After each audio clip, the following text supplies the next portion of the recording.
Presiden Prabowo Subianto mengungkapkan, Dewan Perwakilan Rakyat, DPR, akan mencabut sejumlah kebijakan DPR, termasuk tunjangan jumbo bagi anggota Dewan serta memoratorium kunjungan kerja ke luar negeri.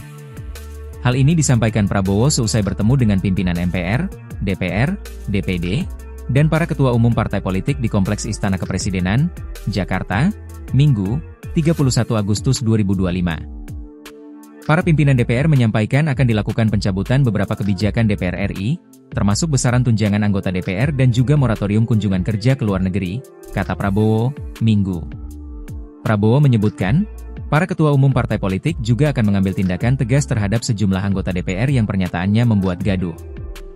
Menurut dia, hal ini merupakan bentuk sikap dari aspirasi murni masyarakat. Pertemuan pada siang ini diikuti oleh Ketua MPR Ahmad Muzani, Ketua DPR Puan Maharani, Ketua DPD Sultan B. Najamuddin, Ketua Umum PDIP Megawati Soekarnoputri, Ketua Umum Partai Golkar Bahlil Lahadalia, Ketua Umum Partai Kebangkitan Bangsa Muhaimin Iskandar, Ketua Umum Partai Nasdem Surya Paloh, Ketua Umum Partai Amanat Nasional Zulkifli Hasan, Wakil Ketua Umum Partai Demokrat Edi Baskoro Yudhoyono, dan Sekretaris Jenderal Partai Keadilan Sejahtera Muhammad Khalid. Seperti diketahui, DPR menjadi sorotan karena adanya tunjangan rumah senilai Rp50 juta per bulan untuk setiap anggota.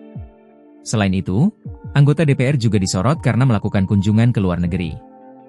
Besarnya tunjangan anggota DPR ini memicu unjuk rasa di sejumlah tempat yang kemudian berubah menjadi kericuhan dalam beberapa waktu terakhir. Prabowo Subianto, DPR RI, tunjangan DPR, moratorium kunjungan kerja, Kunker DPR, Politik Indonesia, Berita Politik 2025, Puan Maharani, Megawati Soekarnoputri, unjuk rasa DPR, reformasi DPR, tunjangan anggota DPR, kebijakan DPR terbaru, demo DPR, berita terbaru Indonesia, rapat istana, Ketua MPR, Ketua DPD, Partai Politik Indonesia.